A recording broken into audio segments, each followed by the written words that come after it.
Waalaikumsalam warahmatullahi wabarakatuh. Bismillahirrahmanirrahim. Alhamdulillahi rabbil alamin. Wa bihi nasta'inu ala umuri dunya waddin.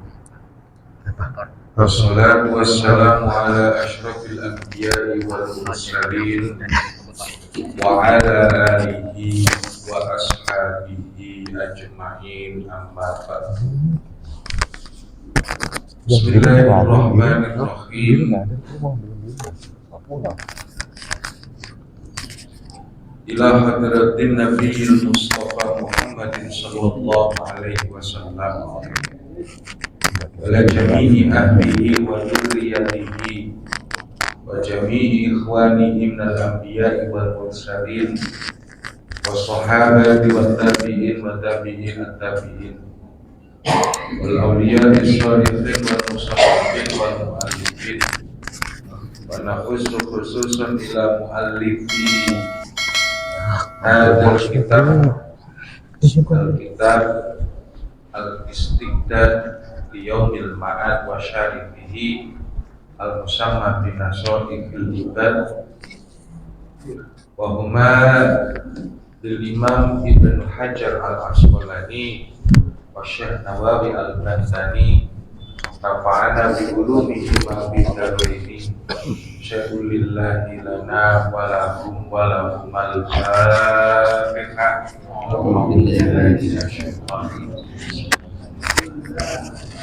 Alhamdulillahi rabbil alamin arrahmanir rahim iyyaka na'budu wa iyyaka nasta'in siratal ladzina an'amta 'alaihim ghairil maghdubi 'alaihim waladdallin. Bismillahirrahmanirrahim. Wal maqalatu al-khamisatu asyarata. Makalah yang ke-15 min babis sudasi dari bab 6 nasihat. Su'ila ditanya ba'dul hukamai, seorang ahli hikmah. Bunyi pertanyaannya bagaimana? Hal yu'rafu, hal ya'rifu, apakah seorang al-abdu hamba tahu? Hal ya'rifu al-abdu, apakah seorang hamba itu tahu? Idza taba anna taubatahu kubilat amruddan, apabila seorang hamba itu bertaubat, apakah ia tahu taubatnya itu diterima ataukah ditolak? Qala, berkata al-hukama, ubadul hukama tadi. Qala, berkata ahli hikmah tadi, la ahkumu fi dzalik, aku tidak bisa memastikan hal itu. Walakin lidzalika alamatun, tetapi ada pertanda untuk hal itu. Berapa pertandanya? 6. Ihdaha, salah satunya, ayyaro nafsahu ghaira maksumatin minal maksiyah, ia melihat dirinya tidak terjaga dari maksiat. Tanda pertama orang yang diterima tobatnya itu adalah dia merasa dirinya tidak maksum dari maksiat. Yang pertama. Wasaniyatu, dan tanda yang kedua, yaro fi qalbihi al-farha ghaiban. Yaro, ia melihat fi qalbihi, dalam hatinya, al-farha, kebahagiaan, ghaiban, yang hilang. Jadi hatinya itu nggak pernah senang, susah aja. Susah karena ngurusin maksiat. Tuh hati ini kan gitu. Wasali satu, dan tanda yang ketiga, yaqrabu ahlal khairi wa yubaidu ahla syarri. Dekat dengan orang-orang yang baik dan menjauhi orang-orang yang jahat. Itu tanda yang ketiga. Warabi'atu, tanda yang keempat, yaro al-qalila minad dunya kasiron. Ia melihat yang sedikit dari dunia ini kasiron sebagai hal yang banyak. Jadi maksudnya kolil itu dapat sedikit tapi dianggap banyak. Kecil tapi dianggap banyak itu maksudnya apa? Disyukuri. Itu saja. Ya. Warab wal khamisatu wa yarul katsira min amalil akhirah qalilan. Dia melihat banyaknya amal untuk bekal akhirat sebagai hal yang sedikit. Udah sholat 100 rakaat, Allah, sholat 100 rakaat belum cukup untuk nutupin dosa saya. Tuh. Wal khamisatu, dan yang kelima, yara qalbahu mustaghillan bima domina minallahi ta'ala farighon amma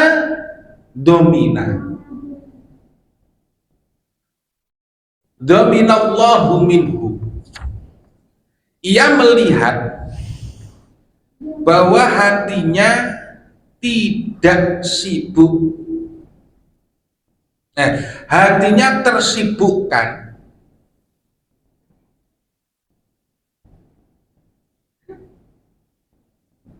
tidak tersibukkan dari segala hal yang sudah dijamin oleh Allah.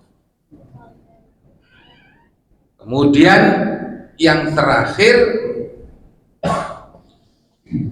yakunu hafidhul lisani daimul fikrati. Yang terakhir, menjaga lisan, ya kan? Dan selalu bertafakur. Ini tanda tobat diterima itu ada 6. Yang pertama, 1, ya. Ini orang ba'du ahlil khidmah itu mengatakan, 1, ayyara nafsahu ghaira maksumatin minal maksiyah. Dirinya itu ngerasa bahwa dirinya tidak terjaga dari maksiat. Maksudnya nggak ngerasa dirinya itu suci, nggak ngerasa dirinya paling pinter, tidak, tapi ngerasa bodoh, ngerasa dosa, ngerasa Jadi bapak-bapak, tadi pagi itu saya ngaji kitab ini juga di masjid lain. Cara orang beribadah itu ternyata ada 3. Cara orang beribadah, ibadah apa saja itu ada 3. Yang satu, modalnya itu apa? Khauf. Khauf itu cemas. Karena saking cemasnya, dia itu dorong dirinya agar selalu beribadah.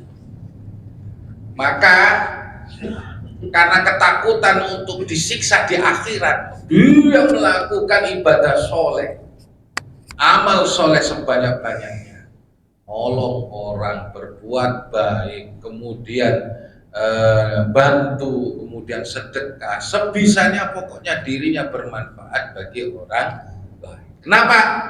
Karena modalnya takut. Modalnya apa? Takut. Tapi ada juga ibadah ke sekelompok orang yang modalnya itu modalnya apa? PD. Modalnya itu PD. Ini agak udah meningkat lagi. Jadi PD itu yang penting aku kan gak maksiat. Udah gak maksiat aja untung-untungan. Yang penting kan gue sholat, gak nyalain orang. Toh saya sholat sedikit saja, balasannya itu Masya Allah. Sholat sebelum subuh itu lebih baik daripada dunia dan seisinya. Pede aja. Lah aku kayak gini nih loh, udah dicatat oleh Allah. Saking pedenya orang tersebut, bawaannya husnudon semua. Jadi bawaannya bawaan apa? Harap. Ya, bawaannya pede banget sama Allah pokoknya. Ya kan? Terus kemudian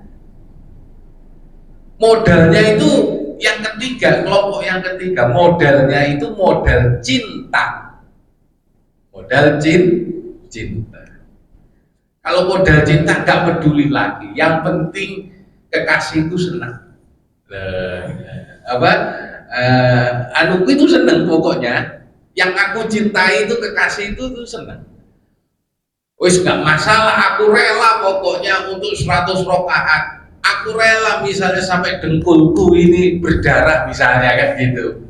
Aku rela baca dzikir sampai 10.000 kali. Yang penting kekasihku senang. Yang penting kekasihku sayang. Wong aku rindu sama dia. Ibarat mati itu kan perpisahan aja menuju perjumpaan. Nah itu modalnya modal cinta. Kau jauh di sana, aku di sini, kan gitu. Aku mendekatimu dengan berjalan. Kau mendatangiku dengan berjalan cepat. Kan kayak gitu modelnya. Nah, orang tobat itu dalam konsep ini dia ternyata takut makomnya. Modalnya modal takut. Ya, namanya orang baru lulus, baru tobat, bawaannya itu takut. Nah tandanya nanti maka dia melihat amalnya dirinya itu tidak terjaga dari maksiat. Bapak-bapak yang dimuliakan oleh Allah, maksum itu punyanya Nabi. Maksum itu punyanya Nabi. Tapi dalam konsep kemaksuman yang lain, dalam hadis Nabi disebutkan, kalau umat Islam ini berkumpul, maka mereka tidak akan sepakat terhadap kesesatan. Jadi maksum secara kolektif itu dimiliki oleh kaum muslimin. Maka kalau sudah ada ijma kaum muslimin, maka itu kemudian harus diikuti. Jangan sampai kita menyulayani, ya kan, menyelisihi ijma kaum muslimin. Contoh, ya kan, nikah beda agama. Itu terjadi khilaf pendapat antara laki-laki muslim dengan wanita ahli kitab. Itu terjadi beda pendapat, masyhur, bahkan jumhurul ulama membolehkan. Tapi barusan ada sekelompok yang membolehkan wanita muslimah boleh menikah dengan laki-laki ahli kitab. Sekelompok orang ini jelas nyalahi ijma. Karena zaman sahabat itu sudah tidak ada orang yang menikah antara kalau menikah ahli kitab masih boleh, zaman sahabat masih ada. Ya kan? Tapi sekarang ini karena alasan toleransi, ya kan, mengakui wanita muslimah diterima sebagai istri dari ahli kitab Yahudi dan Nasrani, itu kemudian maka ini yang kemudian menyalahi ijma. Sampai bakal nanti sekalipun itu tidak akan diterima oleh kaum muslimin. Nah kayak gini ini nyalahi ijma. ya kan? Kalau nikah antara muslim laki-laki dengan wanita ahli kitab itu masih boleh, ada khilaf pendapatnya. Tapi kalau dibalik tidak bisa. Muslimah menikahi wanita ahli, muslimah menikahi laki-laki ahli kitab. Nah itu konsep maksum dan ijma itu di sini. Sampai kiamat nanti kalau muslimnya itu masih benar cara berpikirnya, itu terus akan mengharamkan hal itu. Nah itu tanda yang pertama. Yang kedua, yaro fil qalbi al-farha ghaiban. Ia sudah tidak lagi melihat kesenangan pada dirinya. Wal hazna syahidan. Sementara hatinya selalu susah. Susah ini ibadah yang paling apa Pak? Yang paling cepat menaikkan derajat. Yang cepat menaikkan derajat. Kanjeng Nabi itu Rasulullah itu mau pernah seneng gak? Pernah seneng gak? Kira-kira lahir yatim, kemudian ngikut pamannya, kemudian setelah gede jadi rasul kan gitu. Kemudian pamannya sendiri Abu Jahal, Abu Lahab itu memusuhi dia. Agak sedikit dewasa nikah dengan Khadijah, sudah kemudian dapat wahyu, kemudian nyebarin agamanya di gunung di bukit Sofa itu, diusir oleh kaumnya, mau cari pendukung pergi ke Taif malah dilempari.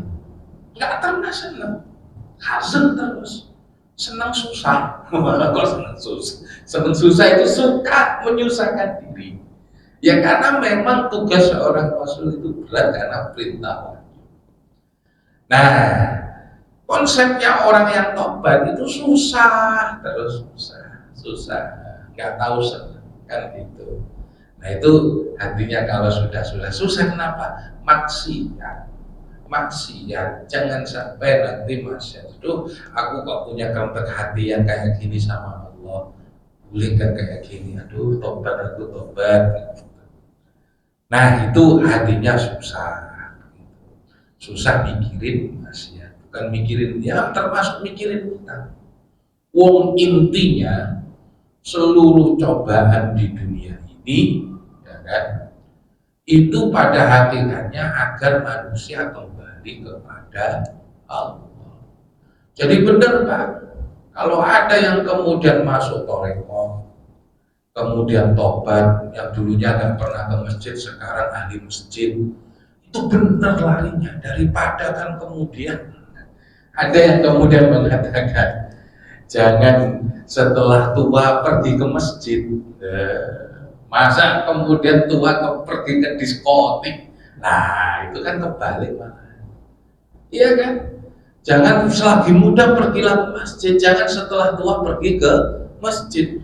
Yang benar itu ya ayo terus kemudian. Kalau untung orang tersebut kembalinya ke masjid, kalau semakin tua semakin keladi, semakin menjadi kemudian suhul khotimah. Nah ini yang kemudian harus dipahami. Masjid itu kan umatnya umatnya kaum Islam, kaum muslimin, yang tua, yang muda, ayolah. Sempatnya pas lagi tua, untung itu Pak, jangan diceritakan itu. Dan sekarang kan ini kritik ini, baru setelah tua, baru setelah pensiun pergi ke masjid, nggak apa-apa. Lah untuk kayak gitu, alhamdulillah, Allah itu tidak menutup pintu tobatnya. Untuk dikasih kesabaran, jangan-jangan kamu yang ngomong kayak gitu besok husnul khotimah gimana? Apa nggak susah? Kan gitu. Yang paling enak itu orang itu ketika kemudian diberi husnul khotimah, sejelek-jelek apapun, tapi kalau sudah husnul khotimah hilang itu catatan dosanya. Iya, gitu. Nah, tapi lepain husnul khotimah ini kan sulit. Iya kan? Bisa memastikan saya nanti kalau tua itu berakhir di masjid gitu loh. Bisa nggak kayak gitu? Kagak bisa. Kan gitu. Nah, wallahu a'lam, yang mudah-mudahan kita dijadikan oleh Allah husnul khotimah. Gitu. Oke, kita lanjut. Yaqrabu ahlil khair, yaqrabu ahlal khair wa yubaidu ahlas syarr. Mendekati ahli kebajikan dan menjauhi ahli kejahatan. Maksudnya teman-temannya itu baik. Kemudian apa? Teman-temannya itu baik, menjauhi orang-orang jahat. Jadi Pak, kalau misalnya seseorang itu ingin berhenti, jauhi komunitas, dan gitu aja. Komunitas yang sering ngajak terhadap perbuatan maksiat, dijauhi, ganti tuh. Tapi kayak gitu itu pasti kendalanya ditarik-tarik oleh teman lama kan gitu. Kenapa? Ya kemudian ada urusan yang belum selesai kan. Misalnya orang yang kemudian habis judi, teman minum, alah kamu jangan sok suci, kan mesti kayak gitu. Itu ya cobaannya dia. Nah, pindah circle atau pindah kelompok. Nah, ini yang kemudian satu kadang belum tentu diterima, yang kedua masih tarik-tarik oleh teman lama. Ini kalau nggak ada yang gaib kayak gini, aduh balik lagi gitu. Ya kan rata-rata orang yang pusat-pusat rehabilitasi gagalnya itu kan itu. Kayak wal khamisatu yara qalbahu mustahilan bima domina minallahi ta'ala faribun amma dominallahu minhu. Jadi hatinya ini sudah tidak memikirkan lagi apa yang sudah dijamin oleh Allah. Yang dijamin oleh Allah itu apa Pak? Apa yang dijamin oleh Allah itu apa? Rezeki. Umur, kemudian makanan, kesempatan kita, itu semuanya dijamin oleh Allah. Maksudnya dijamin guna apa? Mekanismenya itu takdir itu loh Pak, qada dan qadar gitu loh. Jadi orang itu nggak akan mati kalau rezekinya masih sampai kemudian rezekinya itu sempurna tersalurkan kepada dia, nah dia baru kemudian mati atau wafat gitu. Jadi itu yang kemudian menjadi dijamin oleh Allah kan itu. Nah kalau ada kemudian bayi dan diletakkan di samping rel sepur atau diletakkan di depan pintu, lah kok gak mati, itu masih rezekinya belum putus. Kayak gitu. Itu kan paling dasar dalam memahami qada dan qadar Allah. Ya udah, yang penting ya kita jalan aja, suruh beramal, ya kerja sama orang, kerja kadang ya datang, kemudian kerja ya penuh motivasi, penuh strategi, penuh sidik, tapi pada hakikatnya yang nentuin adalah Allah. Yang terakhir, hafidul lisani daimul fikrati. Jadi orang tersebut menjaga lisannya. Jangan sampai kita ini menyakiti orang lain gara-gara lisan. Daimul fikrati, serta selalu terus berpikir. Ini yang kadang orang ini susah jaga lisan.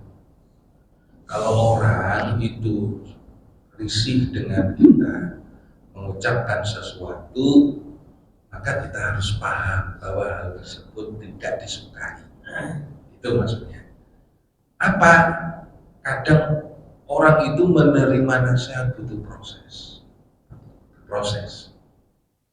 Misalnya, elu dasar selalu bacaan bukunya, nggak melihat efektivitas di lapangan. Artinya apa? Pengalaman di lapangan itu lebih penting daripada teori-teori, gitu kan?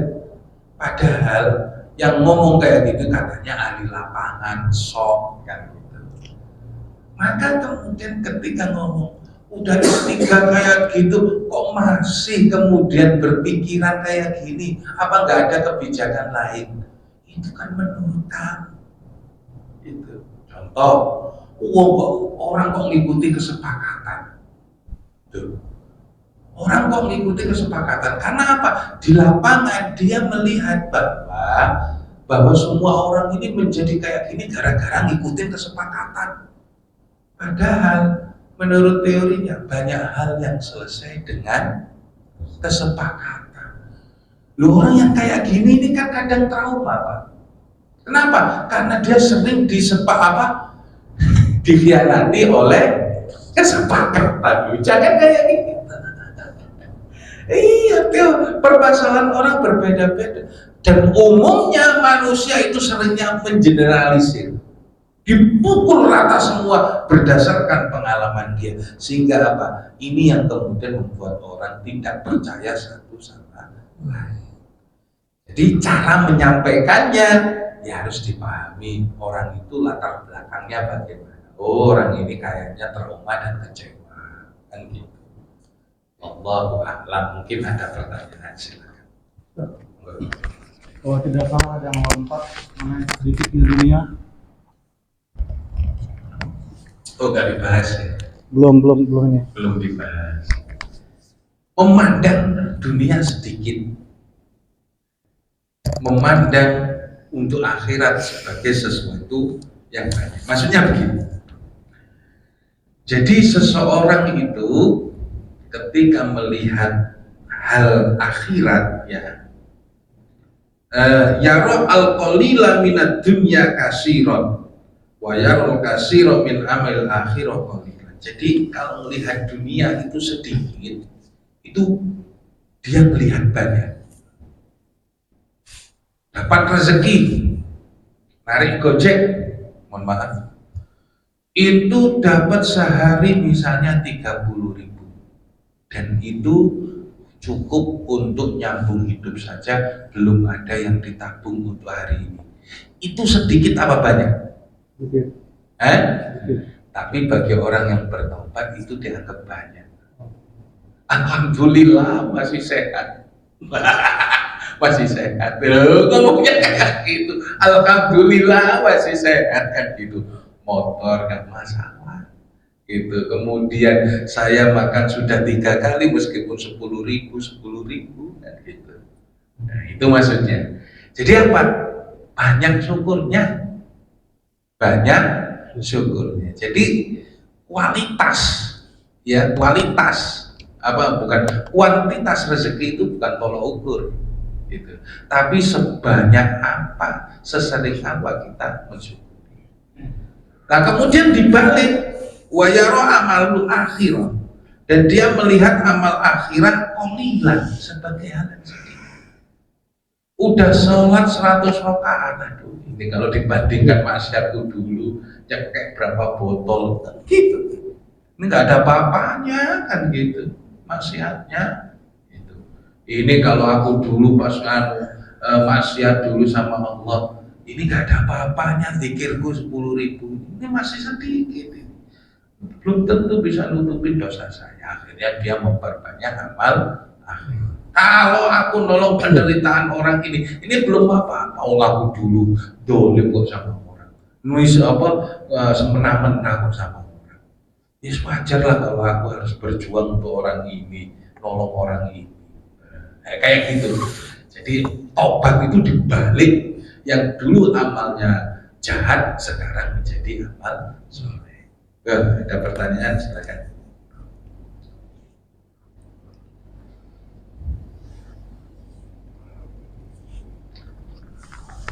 Ada? Jadi ini adalah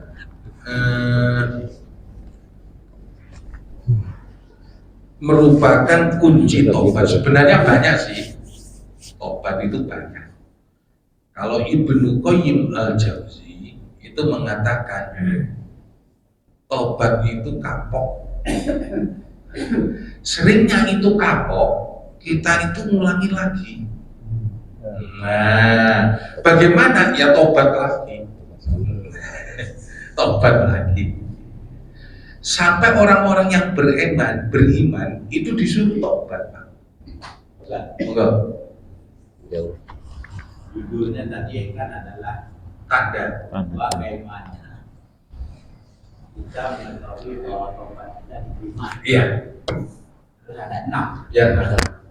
Biarin, biar lama. Nah, pertanyaan saya, yang nomor 1 malah langsung ke masalah maksiat. Bahwasanya Dirinya dia takut. tidak terjaga dari masalah.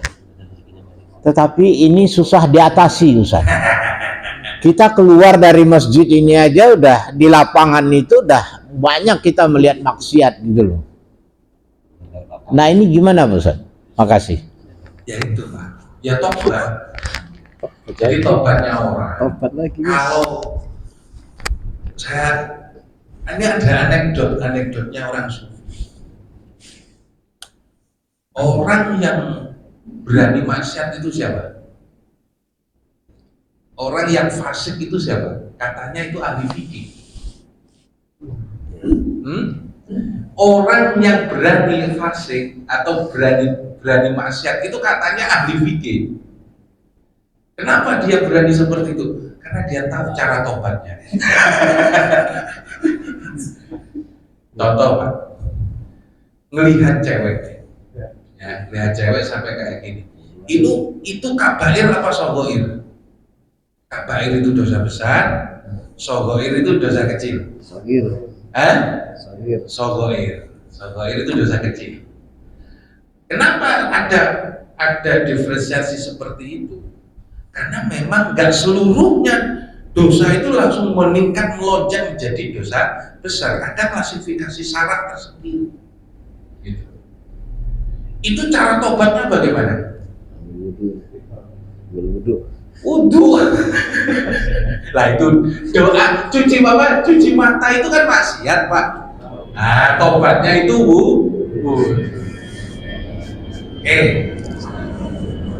Terus kita ini sholat nunggu habis sholat apa tadi?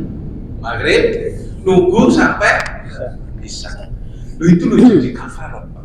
Apalagi sampai taklim. Sampai taklimnya kayak gini itu jadi kafarat. Bahkan kalau melihat taklim malaikat itu merubut gara-gara apa? Ada taklim. Itu lebih utama daripada majelis zikir. Loh, orang tanya jawab kayak gini nih loh. Itu memang nggak terasa campur riak, campur apa, tapi itu dinaungi oleh malaikat. Iya, Pak. Loh, saya kan nyampainya ada riaknya juga kayak gitu, tapi kayak gitu itu karena ada tanya jawab masalah hal yang kayak gitu menunjukkan bahwa dalam ibadah kita itu ternyata ada mukaffirat, ada hal yang melebur dosa. Itu kan suatu anugerah yang harus disebarkan. Artinya apa? Orang itu jangan takut aja, tapi juga harap, ya senang sedikit lah. Artinya kayak gitu. Jadi kalau misalnya orang takut itu kadang nggak selesai dengan dirinya sendiri, nggak selesai dengan dirinya sendiri.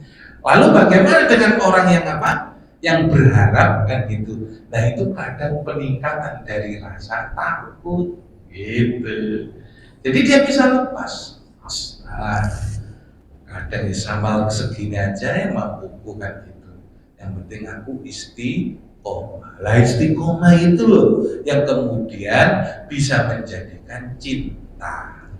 Loh, kalau kita ini kemudian tiap hari baca zikir, kemudian sambil diangan-angan, terus kemudian bertafakur tentang seluruh nikmat Allah, akhirnya ya Allah terima kasih, saya ini sudah Engkau jadikan orang yang selamat.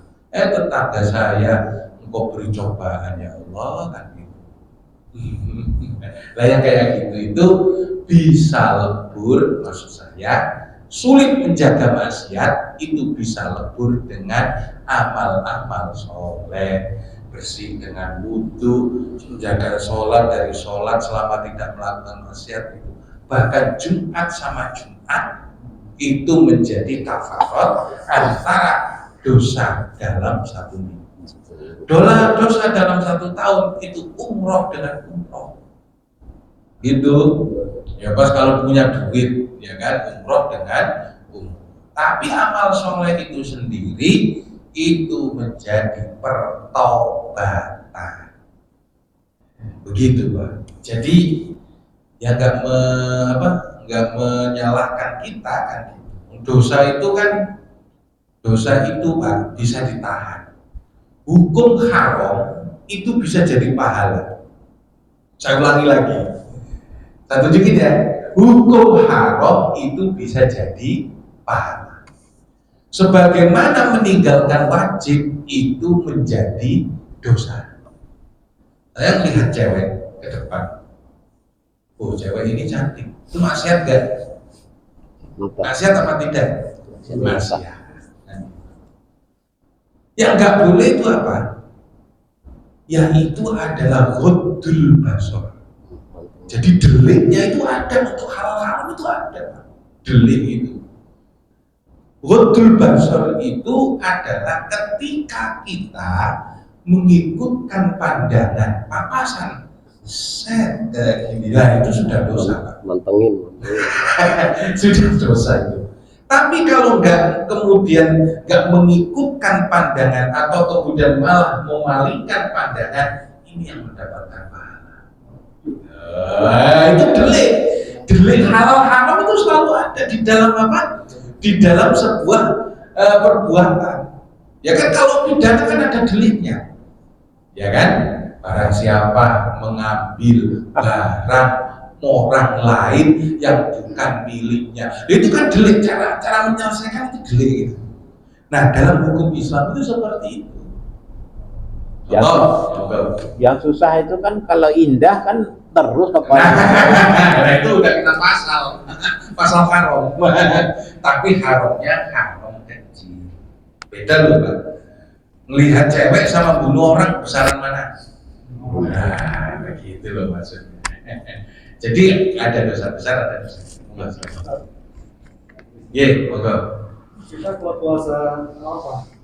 Kan dihapuskan dosa setelah lalu dan dosa setelah kan itu kan bebas maksiat. Oh, berpikirnya seperti itu. Puasa Ramadan juga gitu, Pak. Ghufirallahu ma taqaddama min dhanbi. Jadi fasilitas-fasilitas yang seperti itu, untungnya gini Pak, untungnya itu kenapa sih manusia itu tidak diberitahukan bahwa amalnya itu diterima. Termasuk ini aja, obatnya itu diterima apa tidak kan nggak bisa memastikan. Ahlul hikmah ini yang dalam konteks yang dibacakan dalam kitab ini kan ditanya, aku nggak tahu soal itu, tapi ada tandanya, cuma gitu aja. Apakah tanda itu kemudian menjadi suatu hakikat? Nah, kan belum tentu kan gitu. Tapi umumnya biasanya itu kemudian itu menjadi kebenaran. Apakah mendung selalu hujan? Setelah itu kan belum tentu. Nah, oke. Itu kemudian tarhib itu istilahnya kita didorong untuk bermotivasi untuk melakukan amal-amal soleh. Tapi yang nepaki itu apa bahasanya? Yang nepaki itu apa? Yang sesuai. Nih, mohon maaf. Kenapa orang yang bermaksiat beberapa tahun kemudian diterima tobatnya dalam hadis? Ya, seorang ahli bukan itu kerja seks itu apa? Pelacur ya. Itu gara-gara nolong anjing kemudian ngasih minum terus kemudian dijamin masuk surga. Gitu. Kenapa kemudian orang tersebut yang mau sudah membunuh 99 kemudian diterima tobatnya? Itu kan ikhbar anillah, pengkabaran dari Allah bahwa tobatnya orang tersebut diterima. Nah, dalam konsep yang seperti itu, kita yang sudah selama ini, adakah kemudian merasa bahwa amal kita diterima oleh Allah? Ya sulit kan? Sulit kan? Tapi kalau jaminan surga pasti, Pak. Pasti. Jaminan surga itu pasti bagi kita. Tapi yang kita ibadah dari awal sampai kecil itu pasti diterima apa tidak? Belum tentu. Nah, gitu loh.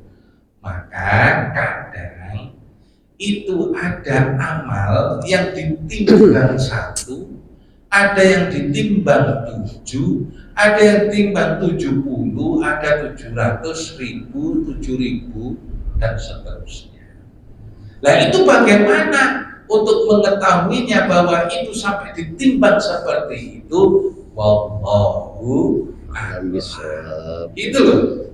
Wallahu a'lamnya bagaimana? Ya nggak tahu, itu urusan Allah. Iya sih, listnya itu lebih baik daripada dunia dan seisinya.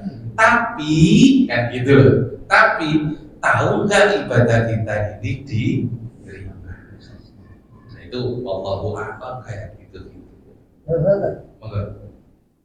Manusia sebelum lahir kan sudah ditentukan rezekinya. Nah, Terus berlomba terus dia apa ada cara-cara untuk bisa menambah rezeki ini tambahan?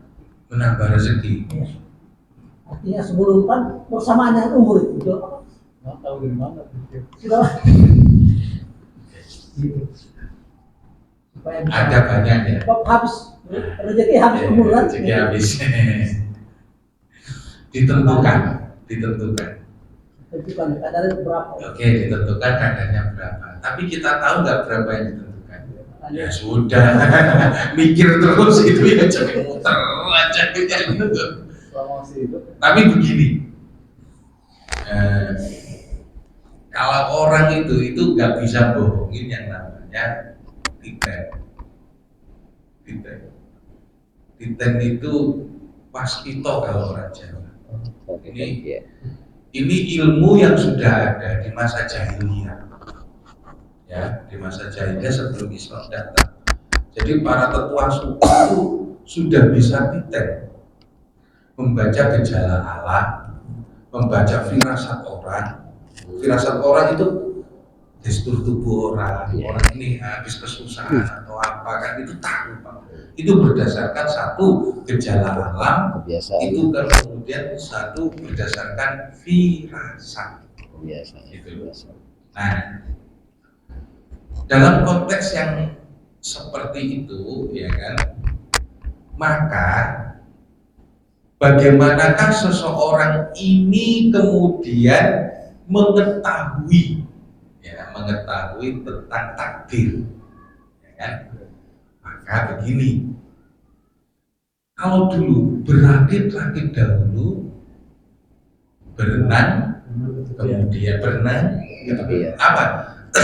Sakit dahulu, senang kemudian. Itu benar apa enggak? Ya, Benar apa enggak? Enggak, maksud saya itu kan diterima secara umum nih. secara umum. Karena diterima secara umum karena apa? Itu sudah teruji melalui berbagai pengalaman hidup. Nah, itulah yang disebut dengan ilmu titen. Ilmu meniti bahwa kalau orang itu bersusah-susah di awal, di akhirnya yang kayak gitu itu perlu nggak, bisa nggak diterapkan pada takdir? Kenyataannya memang yang terjadi di dunia itu berdasarkan itu. Lah, itu loh yang kemudian menjadi bersakit-sakit dahulu, bersenang-senang kemudian. Nah, takdir rezeki itu kayak gitu. Kalau sejak awal sudah dihabisin, akhirnya nah itu. Nah, kecuali kalau sejak awal dihabisin nggak bisa habis, memang takdirnya gede. Gak begitu. Tapi itu yang ilmu titen yang saya akui. Berenang bersakit-sakit dahulu, bersenang-senang kemudian. Nah itulah konsep hidup yang kemudian itu sudah dititeni, diperhatikan sejak lama oleh manusia dan berlaku sebagaimana halnya di dunia ini secara umum. Allahu a'lam bishawab. Subhanakallahumma wa bihamdika asyhadu an la ilaha illa anta astaghfiruka wa atubu ilaik. Assalamualaikum warahmatullahi wabarakatuh. Waalaikumsalam warahmatullahi wabarakatuh.